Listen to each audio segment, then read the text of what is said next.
Broadcasting live from 3 forests and 2 generic mana on the plane of the foundations, I guess. This is Tap Tap Concede. Welcome, everybody, to Tap Tap Concede. My name is Graham. Joining me is Cameron and Wheeler. Thank you for having me, Graham. It's great to take, 3 damage per creature, plus trample. I'm at what? We're recording this moments after the Foundation's PPR. And more on that and a whole bunch of other stuff in a moment. But first, I want to remind you all, of course, that this show is brought to you by Card Kingdom. Oh, I'm sorry. You? It's brought to you by you. No, it's Card Kingdom first. Go to cardkingdom.com/LRR. Tell them we sent you. Ask for a button. They'll give you a funny little button that says a funny little thing. Order yourself some foundations. Honestly, order yourself some foundations. Yeah. It's going to be in standard for quite a while. Don't want to miss out on foundations. Lay in provisions. Also, the show's brought to you by Dragon Shield. Check out dragonshield.com and use the code LRRMTG5 to get yourself 5% off purchases over there. And this show is brought to you by you and your kind support of our Patreon at patreon.com/loadingreadyrun or by becoming a member on this YouTube channel. Foundations. So we were joking, obviously, about Overrun, but yeah, card of the day.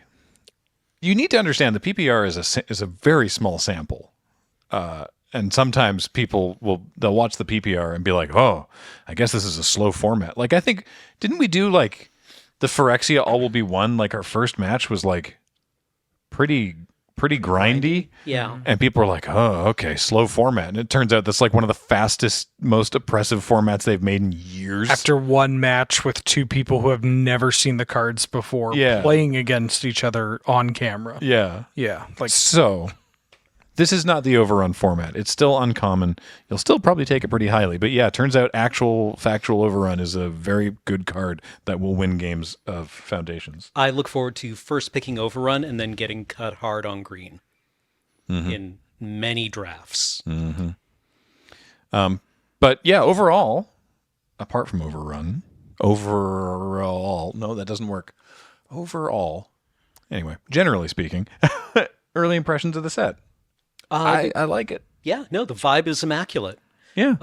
There are elves, there are goblins, there's a Spells Matter deck, there's an Aristocrats deck. They're playing the hits, Graham. It's like elves, goblins, cats, vampires, and is it merfolk? What's the blue? Fairies. Right, there's a 1-drop fairy now to synergize with Spell Stutter Sprite. There's a good 1-drop fairy. 2009. Yeah. What's the new fairy? I don't know this one. Well, the good one is Kellen. Oh. Yeah, Kellen is 1 red, but he's a fairy human. Oh. In this set? Yeah. Oh. I haven't seen him. Cool. With the full set got spoiled today at time of recording, and I've only really seen what was in my deck and what was played with here. So, yeah, are they on Scryfall yet, James? I guess we'll find out in a moment. He's thinking. I don't think the entire set's on there yet. What was the card name? Kellen something? Kellen. How do you spell Kellen? Kellen, there's K-E-L-L. L-L. Oh, Planar Trailblazer? That's the one. Sure. All right, you got this version. Oh, nice. Oh, okay. 2-1 for 1. Jackal Pup mana. Human Fairy Scout.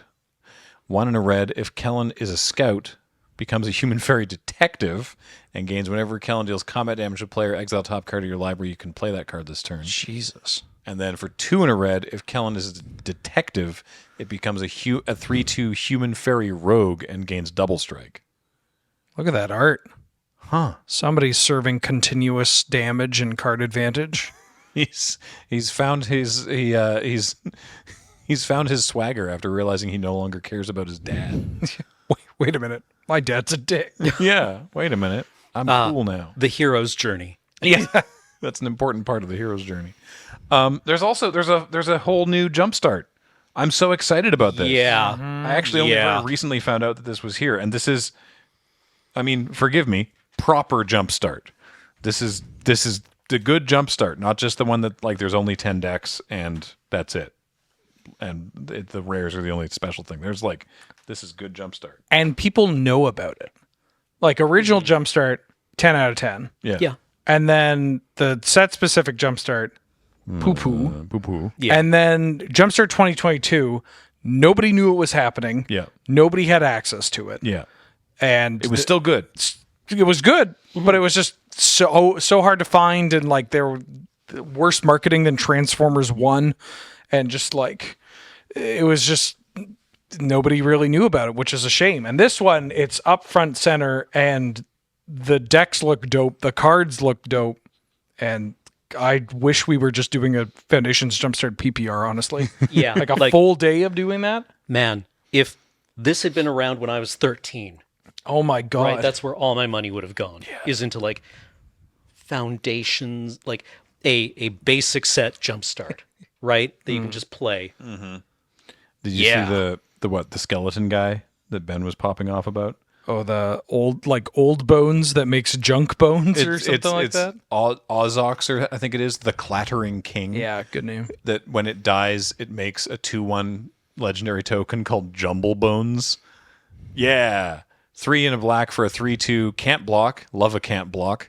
When it dies, you make Jumble Bones, a legendary skeleton token with this creature can't block, and when it leaves the battlefield, you return Ozox from your graveyard to your hand. Well, Jumble Bones is phase 2 of this boss. Yeah. But if you don't kill Jumble Bones in time, then Ozox comes back, and it really just turns into a gear check at that point. I was just immediately thinking of like just the random undead in Elden Ring that like you got to kill them and then you got to poke their like pile of bones or they get back up. It's very cool. Anyway, yeah. So that was sweet. Obviously, again, we were joking about it. A lot of us were playing. Several people were playing green with Overrun. I had Krenko as my promo card. If you haven't seen Overrun, they've printed worse versions of it a bunch over the years.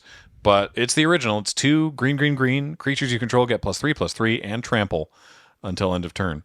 And I just sort of, you don't even need to be that wide. Like you can have like 3 creatures and that's still 12 trample power suddenly. Like 3 1/1s is 12 power. Yeah. Like you don't need to go that wide to make Overrun pretty problematic. Yeah, as it turns out, you don't need some kind of random Eldrazi mechanic in order to break up board stalls. You can just overrun. Game's got to end. What were some of the other things that we saw today? Ben had a very cool blue-white Flyers deck. Yeah, the tempo deck actually looks pretty good. And honestly, countering overrun and then looting seems like a good play. Yep. I really like that. I talked about it during the match. One of my favorite little quality of life upgrades with this set, because it is something that is geared towards introducing players to Magic through something that isn't Commander. Thank God, is the shift in templating. And there's a spell, I forget its name. It's a blue card, 2 and a blue, and it says create 2 1/1 blue fairy tokens with flying. When you do that, tap target creature, Fey Bloom Trick, tap target creature and opponent controls. So previously, like these kind of tap abilities are like tap target creature, make 2 fairies. So if your target is no longer legal, it shifts zones or it gets killed or sacrificed or whatever. Right. The whole thing fizzles. Right. This way, you get the 1/1s, and then assuming that does happen, you then get the trigger to tap a creature the opponent controls. So not only do you get around the feel bads, but also this just feels more thematic of the fairies show up and then they flick you, right? Like that's... And this also doesn't like this spell doesn't itself target. Like when you cast this spell, you don't have to choose a target. Yeah, correct. So if like your opponent only has a creature with like hexproof or something, you can still cast this. You won't get to tap their creature, but you can still get your fairies. You can still cast it. You can even change depending on what they do. Like you can cast it and the opponent might respond with something or go like, oh, okay, well now these fairies come to play and then I'm going to tap something else. Cool. Yeah. Cool card. Great quality of life. Great art, Great too. art. Yeah, there's some very, very cool art. Gosh, we're gonna touch on this a little bit later, I'm sure, but oh, this set just feels like magic. Yeah. This set, it really, really throws back to. I love that it's doing the core set thing of like we get to see stuff from a whole bunch of different planes. Right, we just get to sort of like check in on various different planes and see how things are going. But also, just there's just such good art and set. I mentioned this during the PPR. I love that the single mana green creature that taps for 1 green is Llanowar Elves and not Elvish Mystic. Yeah. I don't remember why they originally made that change.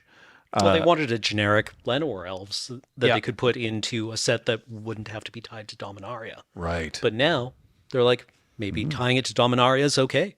Yeah, this is the set. It doesn't need to be tied anywhere specific. So, actual Llanowar Elves. So, it's very, very cool.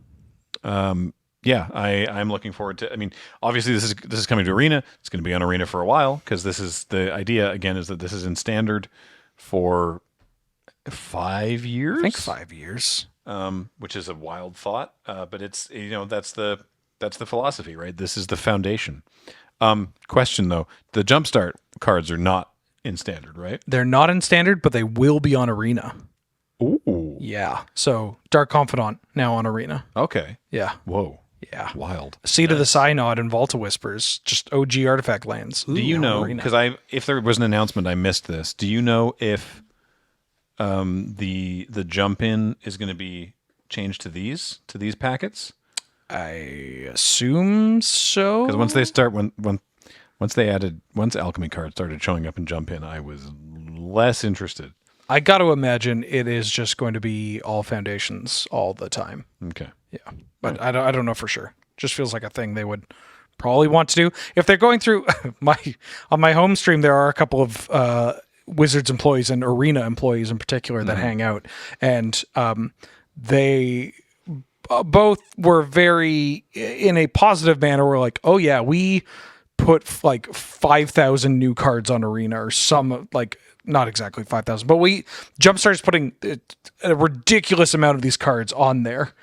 So you better appreciate it. No kidding. And that gives me the vibe of like, oh yeah, they're getting everything on there, and this is going to be again like foundational. This will be the default.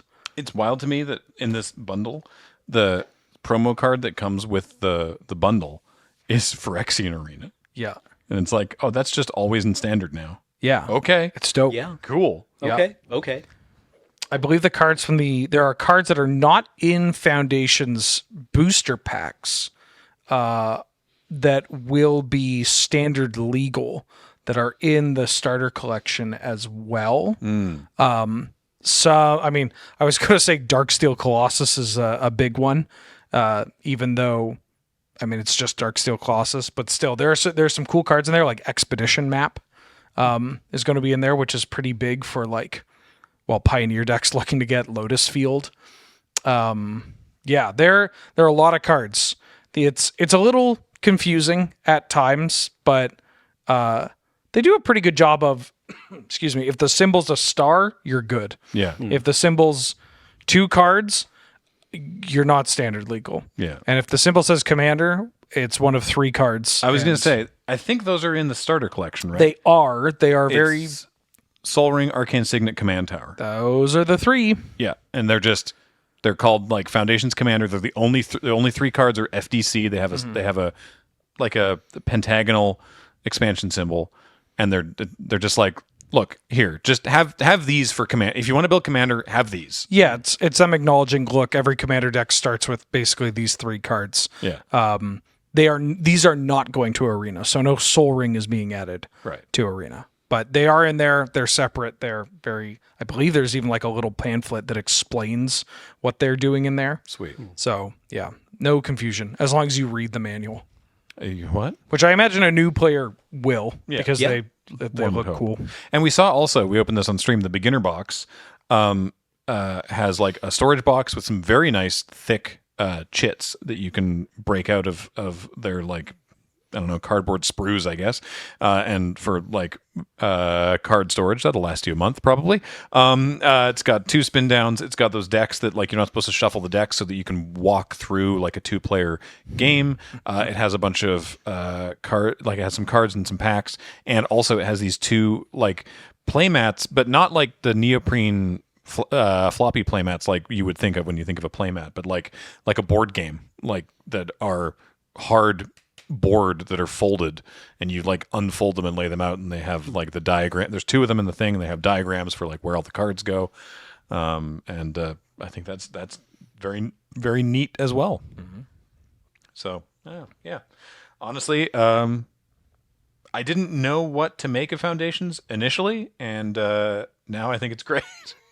I was like, oh, okay, sure. I guess this will be like a fun thing. I thought it was going to be like something much more in the realm of like, I don't know, Planeswalker decks or something that was not going to be for us, right? And on some level, it's not. But as I mentioned before, it's very clear that philosophically, this is not, the Foundations is not going, hey, you person who don't play Magic, get this. Foundations is going, hey, people who play Magic, give this to your friend.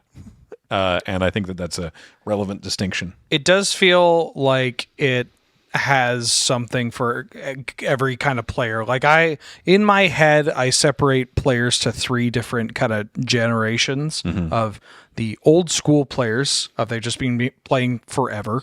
The newer players, like from pandemic to now, or even more recent, that often just get into the game through Arena or Commander. And then you have this weird nebulous, like Khans of Tarkir player of like, that's when they started, was Khans and Theros, because that was such a popular even like you could go as far back as like Return to Ravnica, but like the folks where you're like, what's your favorite thing of all time? They're like, well, it's either Siege Rhino or it's Huntmaster of the Fells. Like it's that kind of card. Right. And for the old school player, this feels like old Magic, right? Like what we said. For a new school player, it's a great teaching tool, a great jump off point, or a starting point. And then for the Khans player, you get to actually play with the cards, like the namesakes, right? Like they know what overruns are, but how many of those players have actually played with overrun? Right. And they get that experience, and they get to go, oh, I see why this is like an archetype, why this is like a signpost kind of style of card, which is wild. I didn't think this would be my favorite set of the year, but like between the Jumpstart product and it, like all together, it seems like kind of like an incredible package for everybody. This might be the first paper pre-release I go to since pandemic. Oh, hell yeah. Yeah. It's going to be, is the actual pre-release during Desert Bus, James? Yeah, because it'll be next weekend. I don't start till 6. It's possible. Some other interesting changes that I believe are now like universal going forward is, this one's very minor, but I like it, is that enchantments now all have the Theros Nyx frame. I like that a lot. So that now artifacts and enchantments look very distinct from other cards. This one's also messed up, by the way. The one that we're looking at on screen, Valkyrie's Call. I don't think it ever did anything for me. 3 white. Whenever a non-token, non-angel creature you control dies, return it to the battlefield with a +1/+1 counter on it. It also has flying, and it's an angel now. Or no, I think I did get 1 creature back with this. I think Kathleen had this also. I don't know if it ever did anything for her either, but I think it's just she didn't cast it. She mulled it to the bottom. Oh, okay. Well, it is 5 mana. But anyway, yeah, I like that, because artifacts have always looked different. I like that enchantments look different now as well. I think that's a good change, and it's just cool to see the sort of the sparkly border. I mean, Ristic Studies has a couple videos about it, but the Magic card frame is very versatile. The changes to templating of card names. This card, Sanguine Siphoner, we're looking at here, 1 and a black for a 1/3 Vampire Warlock. Whenever this creature attacks, each opponent loses 1 life and you gain a life. I think that's a great change. It's still, there's legendary creatures that still say the name of the creature, which is cool. But I think just generally speaking, this is good and also just more clear in a lot of situations. This is how you save space on a card. Yeah.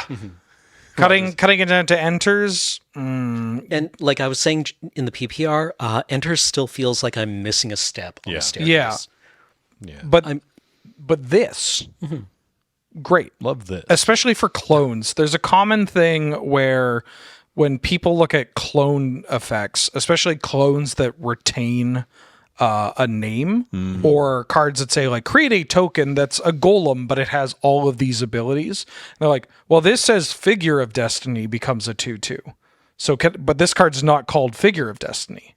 How does that work? And it works the way you want it to, but that's a pretty understandable like roadblock to run into. And just getting to trim that entirely and be like, oh yeah, I pay the mana on my card so that my card does a thing. Like that's just a huge amount of clarity for something that has always been kind of weird and clunky. The third change that we should definitely talk about is the change to battle damage or combat damage assignment.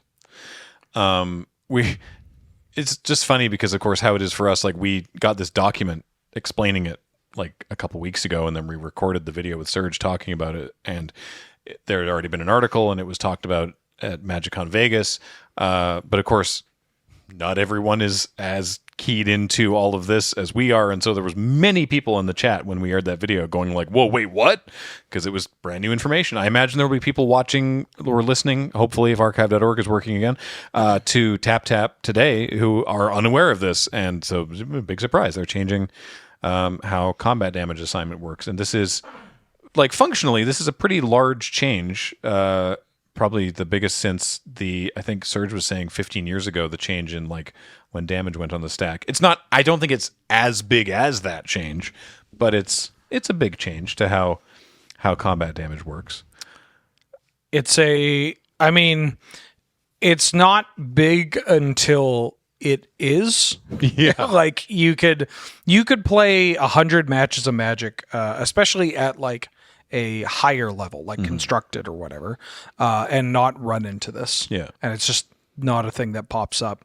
It's going to be more prevalent in something like Limited, where pump spells get more value and are often played for reasons other than kill my opponent. Do you want to walk us through what damage is now? I mean, I guess not now at time of airing, but as of the Foundation's pre-release going forward, how does assigning blockers now work?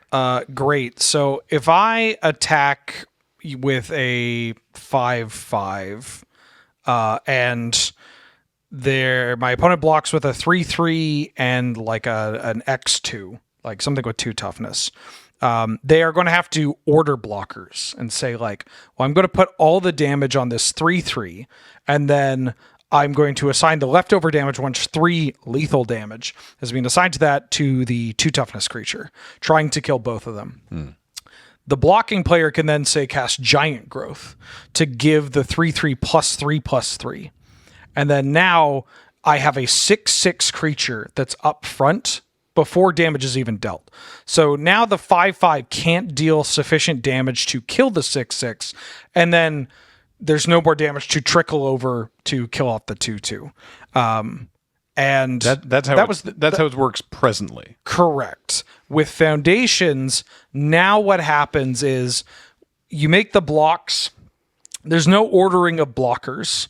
I go to cast Giant Growth on my 3/3. It makes it a 6/6. But now the player with the 5/5, the attacking player, can decide to distribute damage in such a way that it would at least kill my 2 toughness creature. And that is fine. Yeah. It kind of even, there are some positives and negatives. Yeah. Ultimately, the positives are, sure, ordering blockers can lead to feel bads. It can be a little clunky at times, can lead to spots where long-term Magic players feel good about those kind of decisions, but also kind of turns what pump spells are supposed to play like what the wizard's intention with pump spells and combat tricks are, into something that they're not, and can lead to especially in limited formats where pump spells are like the best thing to do, just really cheap interactive pump spells that just ruin combat and can kind of make stalemates of like, well, my opponent has 1 mana up, and if I attack and they have even like a +2/+2, I'm dead. Like I can't make a profitable attack here, and that stinks. On the other hand, it is removing some agency from blocking, and that's bad. Blocking is cool. Yeah. We should encourage blocking. It does lead to sometimes games taking longer, but as the game gets more proactive and the threats get better, you kind of need to have a like recovery tool or defensive tool. So like blocking is one of those where you could just be like, ooh, I'll double block and they'll try to kill the big thing and then I can save it. Now I have some kind of agency, right? But it goes both ways and levels out to a thing where it's like, well, I guess it just is more clear for people and makes more sense and kind of fits their design intentions and philosophy with pump spells. So to clarify, attacks are made, blockers are declared. This is only really relevant in multi-blocking. If it's just one creature, if it's one creature versus one creature, it's the same.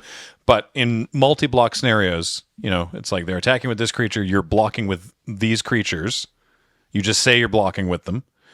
There is a period of time where players get priority to cast spells, but there's no order to the blockers during that time. It's just they're the ones that are blocking. And then after priority happens, damage is assigned, and the attacking player just goes, great. Then I put 2 damage there, 1 there, and 3 over there, and there's no space between when the attacker says where the damage is going and the damage happening for either player to do anything. So I can see this being more intuitive for new players. You lose a bit of, like you say, doing the ordering blockers and then pumping the first one ordered so that both your blockers survive. But, and to my mind, you also gain being able to go, okay, well, then I'll just put 1 damage on all those creatures and then second main phase Pyroclasm to kill everything, which you couldn't do before because you had to assign lethal damage to the first creature before you could assign any damage to the second creature. Now it's just, they're all creatures. You can just spread the damage around how you want. I think this changes. Fine. I think to me, it seems like a neutral change. Yeah. I don't know, Cameron? I like that it gives a little bit of initiative to the attacker. Again, like you're throwing yourself out there. Sure. We want the game to end. So maybe going on the offensive is something that should have some kind of inherent bonus to it. it does also remove some strength from...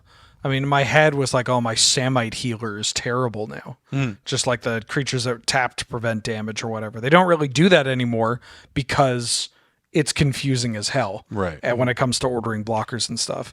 But this change also can affect other ways of preventing damage, like with cards like Mother of Runes and Giver of Runes, which is kind of cool because those cards are oppressive in creature matchups. And like repeatable protection from can be really oppressive in creature spots where you can just like make these big plays where they want to put all the damage on one thing and then you just get to protect it and you're like, okay, well, I can't make any progress. And those cards have been busted for too long. You can activate Mother Runes and give protection to one of your creatures. Your opponent doesn't get to respond to that with the damage and go, well, then I'm going to damage it now. Like, that doesn't happen. That has to fully resolve and the creature gets protection, and then they go, well, then I guess I'll deal all the damage to this other creature because now I can't deal it to the protected creature. Yeah. And I think it'll be fine. It's a big change. And when we read it, we were like, whoa, what? This is so surprising and weird. But it's like, okay. I don't know. Yeah, again, if you only play Commander or whatever, you are probably not going to run into this, or play like Modern or whatever. You may not run into this until you're 100 games deep, and then you're like, oh, right, that's how that works now. Yeah, I think it came up. I think multi-blocking came up like twice today, and both times people were like, all right, so I order block. No, wait, I don't. Hang on. And it was fine, but like most of the time, it just wasn't relevant. No, because it's not a frequent case. Yeah, honestly, I think once your training wears off, this will be more intuitive. I think so too. Yeah, I think that's a very astute observation, Cameron. Yeah. So other other changes, announcements, I guess. While we were at MagicCon, which was great, by the way, we didn't do like MagicCon debrief episode. Usually we do like a post MagicCon tap concede recording, but because we came back and then immediately did the Foundations PPR and there were all these announcements of MagicCon, we haven't done one because now we're going into Desert Bus. So we'll be off for a couple weeks. But briefly, MagicCon was sweet. Thanks everybody who said hi. We got cards. Oh, that was fun, actually. Yes. Yeah. I will talk about that briefly. So Gavin's Unknown event, if you're unfamiliar with it, it's a sealed, chaotic, like chaos event. This time, rather than chaos packs, it was all Mystery Booster 2 because Gavin designed those. And he's like, look, let me indulge myself because I love Mystery Booster 2. And Mystery Booster 2 feels like a chaos cube anyway, and it's awesome and the format's great. And then they do special playtest cards that are literally done like the playtest cards in R&D. They're printed on stickers, stuck to cards, put in, you get like a little packet of them. And he's done some for content creators before at, I think it was MagicCon Chicago. I was lucky enough to have one of me, which was the Bear Force 1 pilot, which I loved. But this time, a whole bunch of other folks got cards as well that were like the something runner. There was the Highland Runner, which was Nelson. There's the Milling Runner was Kathleen. The Desert Bus Runner was James. The Caffeinated Runner is Serge. The Gunky Runner is Ben because he loves gunk slugs so much. The Countering Runner, a Merfolk, referencing, I believe, the Merfolk surprise episode of Yes, yeah. Friday nights. Cameron's card was, which I ran as one of my commanders, by the way. 2 blue for a 3/7. I thought it was 3 blue. I think it's 3 blue. 3 blue. Sorry, 5 mana. 3 blue for a 3/7. Because I got that wagon. I do not have that wagon. I have a very flat ass. It's my greatest source of shame. Any spell you cast that counters a spell costs blue less to cast. If you counter a spell, you draw a card and deal 2 psychic damage to your opponent. Psychic damage does not affect life total, but if you accrue 20 psychic damage, you lose the game. If you counter someone 10 times in one match, they die. Yeah. They die in real life. Yeah. I had one counter spell, but I still got to do that. Right. Sorry. That's the other thing. So, but all these cards, all the runners have another ability called Ready to Run, which is basically like Friends Forever. They are partner. You can have 2 commanders if they both have Ready to Run. They're like partners amongst the Loading Ready to Run crew, which I think is wonderful. And something that I love is that then they reissued my card as now the Bear Force 1 Pilot Runner.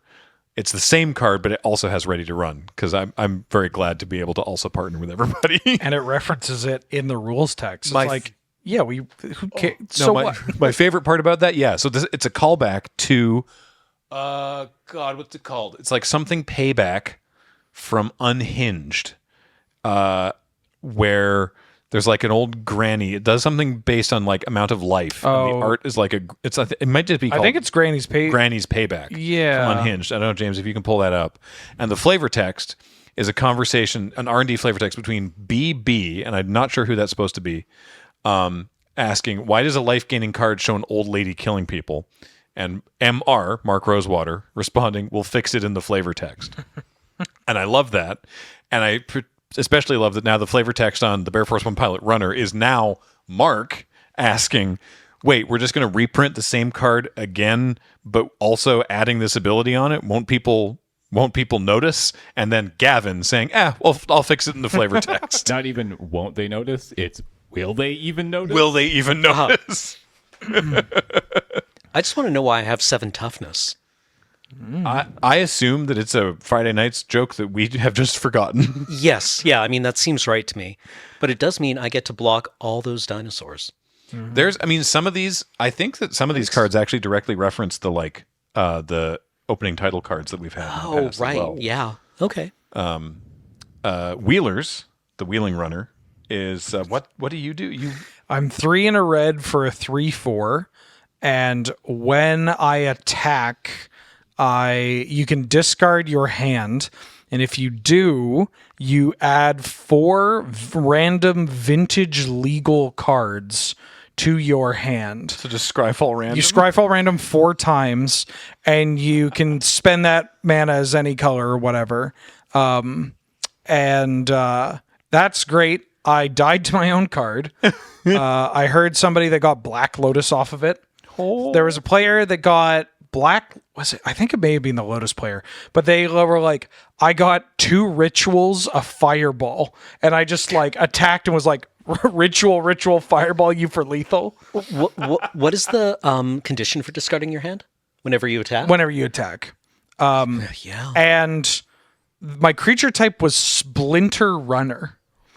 And I go up to Gavin. I'm like, is this like a combo thing? Like a Splinter Twin reference? And he goes, no, I tried to pick the most obscure creature type in Magic the Gathering. There's one card that there are no cards that have Splinter as their creature type, but there's a card that makes Splinter creatures. And I was like, immediately go into my mind palace, and I'm like, it's a card from like 1996. I know that. Let me get back to you. And then just like, I was on the escalator going up, just staring at my feet, and I went, Splintering Wind from Alliances, and immediately like messaged Gavin. I admire your restraint in not looking it up. Oh God, I wouldn't be able to sleep if I did. Splintering Wind, actually, James, can you pull this card up? Because it is a stinker. I'm going to try to get it right. It's 2 green for an enchantment that has an activated ability for 1 in a green. You create a 1/1 Splinter token with cumulative upkeep, and when this Splinter token dies, it deals 1 damage to each creature without flying or something. Do you have this, James? Yeah, I do. You're pretty close. Oh, You've you're got a waiting couple. to see if you got it? Yeah, Sorry. you got a few things here. Oh, 2 in a green. Yeah, Splintering Wind deals 1 damage to target creature. Put a Splinter token into play. Treat this token as a 1/1 green creature with flying and cumulative upkeep green. What? If this token leaves play, it deals 1 damage to you and each creature you control. That's so bad. It's so bad. What a Cool. green card. Yeah. Very green. Yeah. That's Wow. some very Ron Spencer art. Yeah. Good heavens. Yeah, I'm just glad I got to die to my own card. I just like, my opponent played it, and I'm like, oh, I have too big of a board. They won't be able to attack. Then they put Gaia's Embrace on it, which is like 4 mana, +3/+3 trample, pay a green, regenerate. And I had, like, my deck did not have Exile or anything, and I could not kill it. And they're just like, attack, and every time they made a card, I would hit the random on my phone, and without even thinking about it, I'd be like, oh, hell yeah, you got Trenchworm. Okay, hold on. Trenchworm. And I'd start explaining it to them, and they're like trying to write it down. I'm like, no, I know what it does. Don't worry. You're fine. So I had partner commanders. It was Cameron and Ben, actually, and I want to briefly tell you about Ben. This is in. I did record some vlog stuff, but it'll be months before you see that. So I'm going to tell you the story now. So Ben's thing, because he loves Gunk Slug so much, which is the card, the playtest card that puts gunk in your deck. And so Ben's card is, he's a 5/5 for 6, 4 black. And whenever the Gunky Runner enters, and at the beginning of the first upkeep in a game where the Gunky Runner is your commander, your opponent shuffles 3 gunk cards into their deck. And a gunk is a colorless sorcery that does nothing and has no mana cost, but has cycling 4. So the point is that you draw it and you're like, ugh, and you have to spend 4 mana cycling the gunk away. It just clogs the deck up, right? So because Ben has a Gunk Slug like commander deck, he has a pack of playing cards that he uses for just for the gunk, and so I asked to borrow them. And my opponents were so in. They were so on board and so patient when I was like, do you have spare sleeves? Great. And I was helping them sleeve, but I was like, okay, we're going to need to give me more sleeves. We're going to got to put more gunk into your deck. It got so bad in the first game that like everything in my opponent's graveyard had been unsleeved because we needed those sleeves. And it eventually got to the point where he was like, okay, hang on. This planes, I'm going to put a die on it. This planes is 5 planes. So I can unsleeve these other 4 planes. And I helped him unsleeve all the stuff afterwards. But putting all that gunk in his deck killed me. Not because I milled out. but because he cast Charbelcher.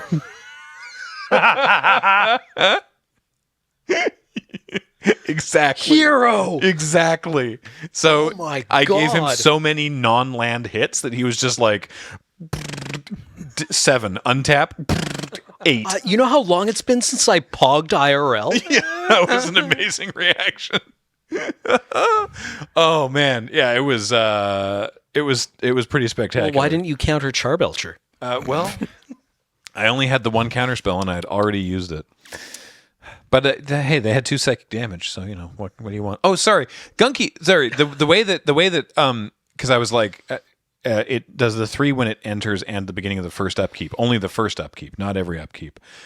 But the reason I was able to get like almost 30 gunk in this deck because other static ability of the Gunky Runner is just if your opponent would lose life, they also mill that much, or not mill, they add that much gunk to their deck. Oh. So I'd be like, I hit you for 5, and they're like, yeah, I can't block it. And I'm like, cool, take 5. Also, shuffle 5 more gunk in. Like it got like 29 gunk, I think. It was unreasonable. But it was great. And thanks everybody who came to our meet and greets. Thanks everybody who stopped us to say hi, to sign things. I think, hang on, I wrote down, I wasn't able to keep full counts, but I did manage to, so Kudos, Lumras, Ayulas, Surak and Goreclaws, Wilsons, a lot of different bears, and Azuri from the, like one of the first Friday Night's episode. So I wrote, Jesus Christ, look at all these goddamn elves, which was the cut name that we had to reshoot that scene because Wizards was like, you can't say Jesus Christ, look at all these goddamn elves. And we're like, all right, well, fine. Anyway, at MagicCon, they had a big preview panel talking about a whole bunch of stuff. I wasn't there. James was there. I've read the news afterwards. I mentioned that James was there because James brought up that one of the biggest, I find this very funny, one of the biggest moments of positive crowd response when everybody cheered was when they announced the return of MSRP. I mean, legitimately, I'm quite happy to see that. Yeah. Hell yeah. So, yeah, I don't know if you have any thoughts on that in particular, but I know that, like, removing MSRP just, like, made things weird for businesses. Yeah. It did. That's it. Okay. Yeah, a I good guess. thing. Yeah. All right. That's manufacturer's suggested retail price, if anyone's unfamiliar. Just the idea that, like, Wizards can say, like, this should cost $6, and then if your local game store is like, yeah, that's $12, you're like, well, hang on, because before, or I mean, that's how it used to be, is there was an MSRP, and then they were like, we're doing away with MSRP to give local game stores flexibility, and it was like, no, that sucks, because now it's completely obscure to the, like, now we don't know if our local game store is getting like fleeced by the distributor is like the main issue. I wasn't worried about LGS's ripping gamers off, which I'm sure happened with less reputable stores, but more so, it's like it's completely opaque to the customer. If like maybe the stores are the ones getting ripped off, and they're like, we can't charge enough to make our money back because people won't pay it, but we're getting charged a huge amount. So happy to see that. They released the roadmap for for part of 2025 up to August, which is That was only up till August? That was only up till August. Holy piss. I've thrown it up on screen here, by the way. Oh, thanks. We obviously can't see it. But, Yeah, many people also threw up on screen. This is so much stuff, man. It's too much And stuff. not pictured on this graphic is their standard, not standard. Let's not get confusing. Their typical January, as it's been for the past couple of years. They're like weird January remastered set that's like kind of awesome and nobody plays because it comes out in January and disappears immediately. Mm-hmm. This year it's Innistrad. There's an Innistrad remastered coming out in January. Sure. I mean, Yeah, okay. We'll do a Friday night paper fight of it and you'll never think about it again. Great. Cool. Yeah. But the first, Yeah. because I can't see it, James, what's the first standard set and the dates? Aether Drift, February 14th. It seems kind of cool. I saw people, like, I don't know. I think this announcement, this roadmap made a lot of people, like, upset for various reasons. And people were like, everything's bad, including Aether Drift. And I'm like, I don't know. It seems fine. It's bad. Like, it seems kind of cool. I don't know. I want to play Mario Kart across the multiverse. It's like a cross-planar death race Yeah, kind of thing. it seems in flavor that redline. as soon as the Omen Path's open, what do people do? Well, we're all Americans, so we're going to drive cars around. Yeah. Now, what I'm curious about is, are they doing this like in universe? Is this like a cannonball run? Is this meant to be like an actual like, hey, all right, here's what we're going to do. We're going to rip through that Omen Path. We're going to swing by Kaldheim. We're going to go, I don't know if Kaldheim's in it, but like, or is there like a contrivance that is obliging people to do this race? Like, is this in universe an actual like event that people are doing for fun and profit, presumably, or is it like, oh, we have to chase the MacGuffin and now we're just in this race? I don't think. Yeah, I think it's the first thing. I think so. I hope it is. Yeah, people can like teleport and travel Yeah. through means that aren't space cars. Yeah. That are probably more instantaneous. I just want to see what the Kaladesh and the Kamigawa auto manufacturers throw into the race, right? Like the Ferrari team, and then all the not Ferrari teams that also were participating for some reason in the mid 2000s. Yeah. What kind of cars they build for this event. Then next, I believe we are going back to Tarkir. Correct. In April, Tarkir Dragonstorm. Good name. Like Tarkir. I like dragons. We excited about Tarkir Dragonstorm? I think dragons are my least favorite part of Tarkir, Yeah. but I do really like. Look, all I'm just saying is my favorite part of Tarkir is like, damn, what a very cool shaman. I want to know more about what they're worshiping, not necessarily see.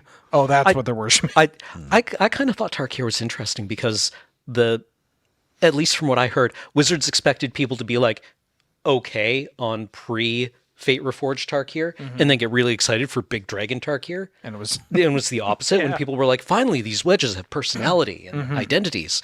And then there were dragons that obliterated that social structure. yeah. People really like world building. They like to go like, whoa, Alara has cat wizards. That's cool. Not like everything else that's going on in the background, right? Yeah. Then Then you correct me if I'm wrong, Final Fantasy? in June. Universes Beyond Final Fantasy. Yep. Which there's been a trailer which showed off 6 pieces of art. And goddamn, it's gorgeous. Yeah, Kefka poisoning the water supply is just a really like, oh, what a bastard. I have irreconcilable feelings between the broad notion of Universes Beyond and when it is servicing me personally. Yeah, exactly. When Universes Beyond are for me, when Universes Beyond are for other people, Okay, but when it's I'm not a Final Fantasy guy. Yeah. I mean, I played some of the games, but those little weird things with antennas, my brain says they're called Moopa. That's probably not correct. Close. Moogles. Moogle. Okay, Yeah. yeah, that's my relationship with Final Fantasy. yeah. I like the guy that's in all armor in Final Fantasy IX. Yeah. That's my relationship with this game. That guy rocks. Yeah, he just runs around going clank, clank, clank. But it's Final Fantasy. Yeah. I think that's what Universes Beyond needs to be. It needs to be an IP that you go, dude, it's Final Fantasy. It's Dungeons and Dragons. Yeah. It's Lord of the Rings. Like Right. All the things that Magic has stolen from in the past. exactly. Like, Right? Or if isn't it's, it at least a dialogue with? make right? it something so monumental, Yeah. right, to the DNA of these kind of Yeah, games, or like- or this the nerdy culture, whatever. Yeah, like I like the Warhammer 40k stuff. Honestly, the multiverse doesn't stand a chance against High Fleet Leviathan. Are you joking? They would simply eat all the Eldrazi. Note that thought down for later. I want to come back to that. The next set. It's weird that, I can drop a Space Marine Eliminator sharpshooter who just like domes out Nicol Bolas. Is it called Echo of Eternities? Close. It's called Edge of Eternities. Edge of Eternities. Oh, yeah, and that'll be August. This is a Magic set. This is in universe Magic, but it's like But it's the in space space. opera. Is it? Yes. Okay. Well, it's not. I mean, it's not a Universes Beyond, but it is a mainline Magic set. Yeah, but when I hear the Edge of the Eternities, you understand why I'm a little hesitant, because it's like, oh, well, what's beyond the Eternities, beyond the known universe, and why are we having a set that showcases being at, the edge of going beyond the known universe, and it's SpongeBob. Just like, are they going to? As it turns out, the multiverse has existed within one of the bubbles inside the foam that is SpongeBob. Yeah, are we from You need to pierce the membrane of SpongeBob's many cells in order to move to the next. Those are the blind eternities. Now, It doesn't Aphrodite. scan, but like, who lives in a pineapple in the blind eternities. Anyway, sorry, you were saying? I don't know. I was making some joke about how Aphrodite means from the foam, but from the foam arises SpongeBob, me boy. Prevent all damage done to attacking creatures or whatever. It's yeah. They did announce a SpongeBob secret lair at this same panel.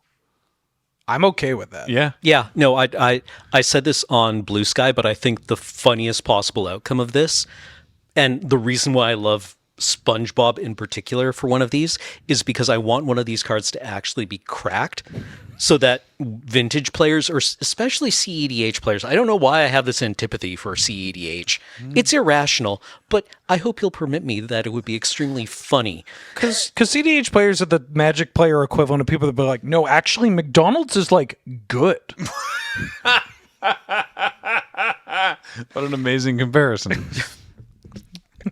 But you want them to be obliged to play with like Patrick Starfish or something? Yeah, exactly. Like, I don't know. I just want there to be a card that is some kind of edict that is foghorn.wav that just makes an opponent sacrifice something. I mean, come on. How much worse is SpongeBob than like Walking Dead? Oh, not really. Fucking Look, having okay. to sleeve up a card called Rick.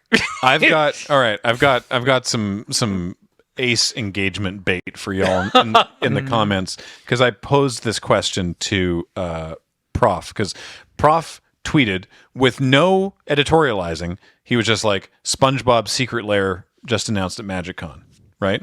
And people were like, oh, haha, funny joke. Wait, you were serious? And my reaction to that was like, why would that not be serious? Yeah. Why would that not surprise you?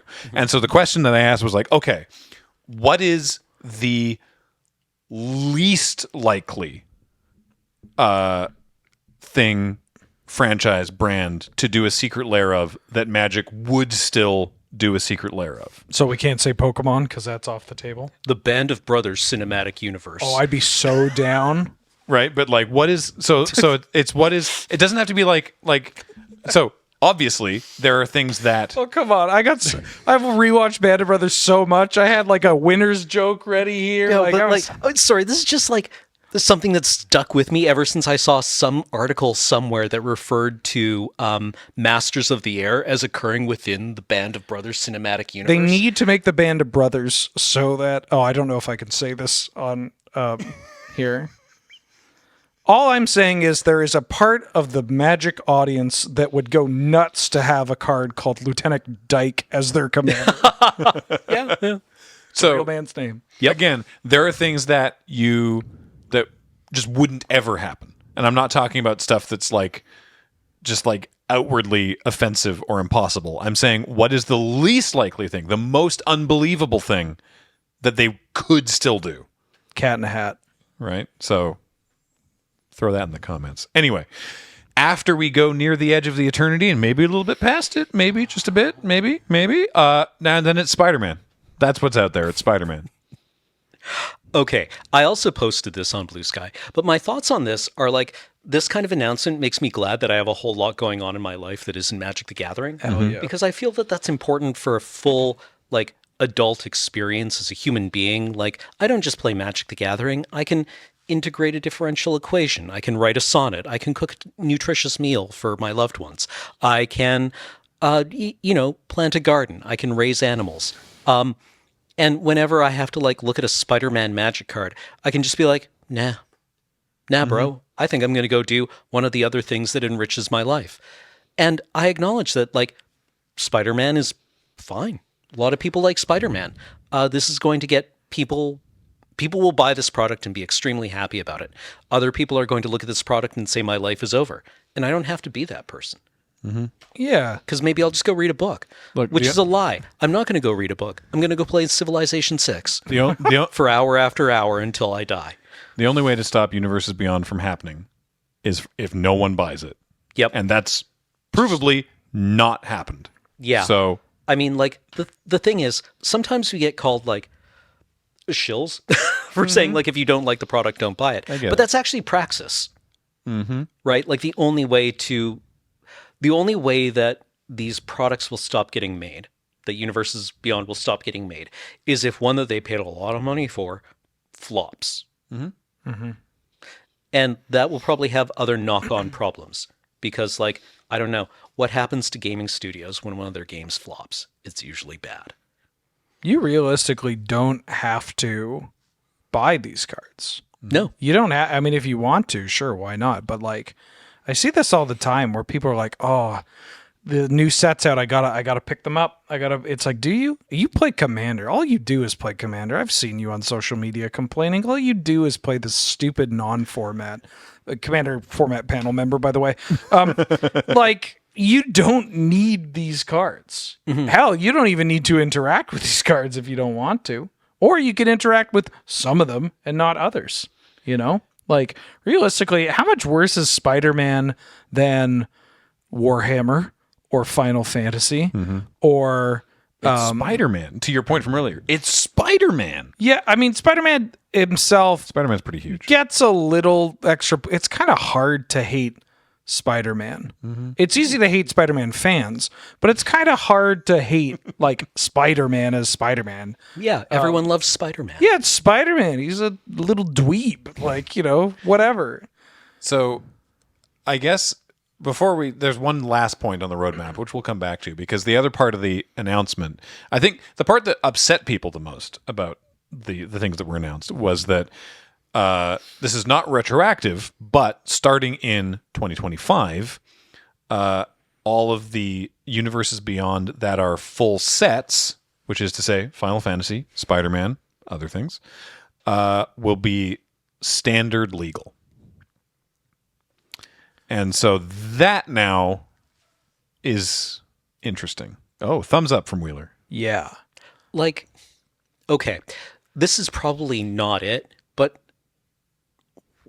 when was the last time a standard F&M fired at IJ? Did they happen that often? I thought they had kind of like, I thought standard was falling off. I mean, locally I think they run modern F&Ms, but standard events have been firing. Have they? Yeah, okay. Like good, wherever. Good, right? Like, it's very pure Magic. Totally anecdotal, but when I was in Wisconsin for CubeCon, and I was at a LGS, like on the Monday after the weekend event, and the guy comes in, starts chatting it up with the owner of the shop and their buddies or whatever, and he was asking, you know, how's it going? Are people playing standard? And the guy at the shop goes like, oh, dude, it's wild. Like, CubeCon was this weekend. So in that city, so everybody is at CubeCon for their Magic thing. And he's like, yeah, we got like 16 people for standard. That's and like really for healthy. A small shop, like during that kind of event, right before a new set comes out too. Like that's, well, I guess maybe Dustmore just came out. Oh God. But either way, like that's cool. Standard rules right now for what it's worth. Like, I mean, like I like standard. I think it's probably like, I mean, we just talked about how Foundations is Yeah. going to be in standard as a good Yeah. thing. And I like it because it's somewhat accessible. it's accessible Right. and it has a more tethered design. Yes. Right. So the chances of us getting an Orcish Bowmasters or a copy of the One Ring style card, as long as the UB sets are in standard, pretty low. Not to mention, like, yeah, we might get a Shieldred or a Fable the Mirrorbreaker style card or whatever, but that's already the existence happens anyway. that we have. What were you Yeah. saying, James? Oh, I was just going to point out that WotC has made it also very clear that they are making a real effort to bring standard back to a position of dominance in the game. Like that's a thing they really are trying to do and feel like they have been doing for the last year, and Foundation's another big push, and this change is another big push to really get people back into playing standard. And so I definitely saw one criticism that I want to just flatly refute, which was the idea that this is having UB be legal in standard is going to affect the power level of standard, because the people who own these licenses are going to want to make sure that Magic makes good and powerful cards of their IP, and I straight up do not believe that is the case. I don't believe for a moment that Squaresoft is like, all right, but they better be really playable. Like, I don't think that the people who own these licenses are getting on R&D to make sure that their cards are really busted and like, oh yeah, you can do a card of the Avengers, but it better be cracked. Like, I do not believe that happens. The other criticism is just sort of like, if you don't like Universes Beyond, if you prefer Magic for Magic, if you like the Magic that is Magic and not the Magic that is Spider-Man, and you want to play standard, you now cannot avoid it, right? It's like, yeah, you now have to have, like, your deck with Grizzly Bears and Valgavoth, also with Sephiroth and Uncle Ben, right? Like, that's gonna be weird, and I agree that that's weird. Yeah, but, that's more valid. but I don't know. I don't know what to tell you. Like, I don't play standard, listener, so I don't even really feel like I want to prescribe any sort of feelings about this. I don't want to tell you how to live, but I think that's a reasonable annoyance to have. The vibe gets weird. It definitely does. I acknowledge that. Yeah. I don't know. I don't love it.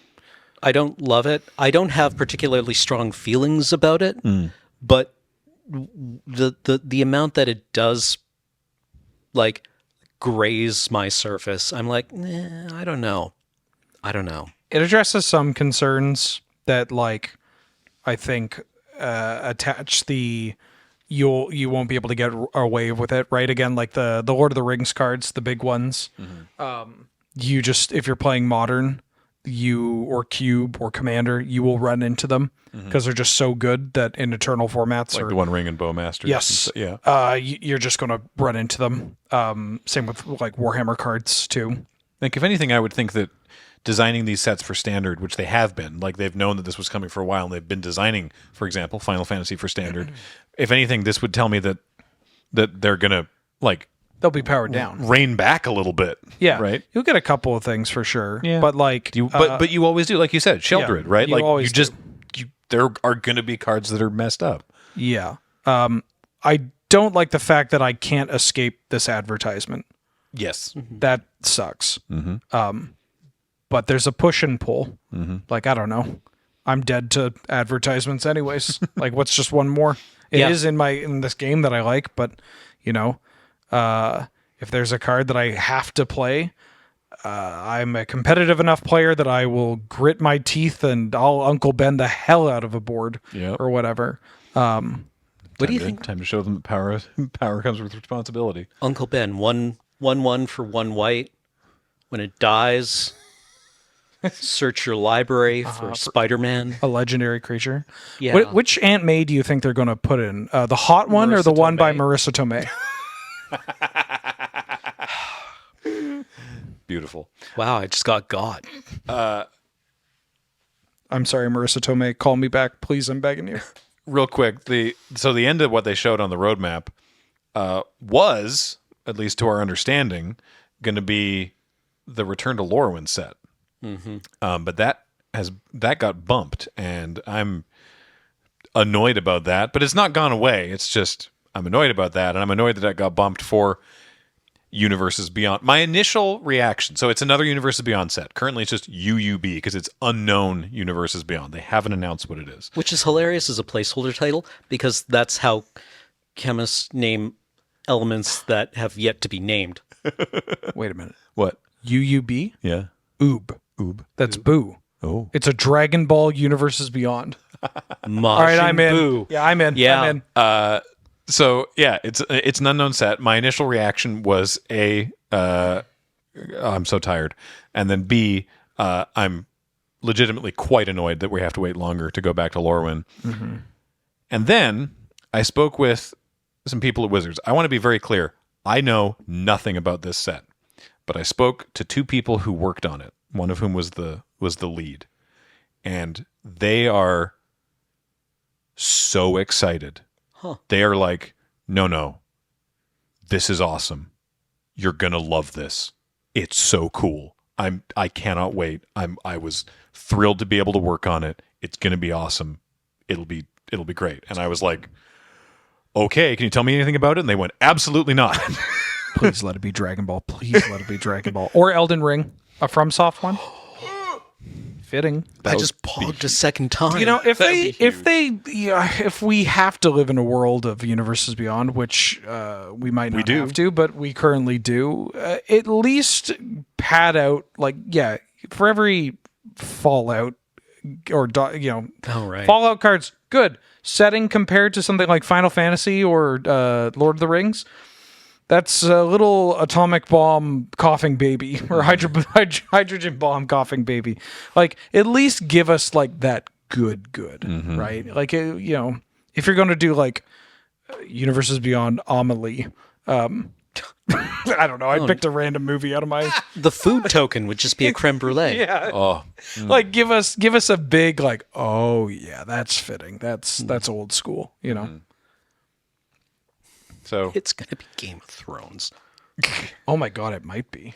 Well, No. no. We need another couple of years. Yeah. Actually, when does the next House of Dragon season come out? That's how Probably in about 18 months. This is how we reverse engineer it. We figure out what big IP is releasing around the When time. has Wizards ever timed anything correctly? Fallout? But what about Baldur's Gate? Okay, but that wasn't was their Baldur's fault. That wasn't- Gate's fault. okay. that was Larian's fault. Okay. Well, Yeah. fault. I mean, they made a great game, but they delayed it. Yeah, those jerks making the game of the year. Yeah.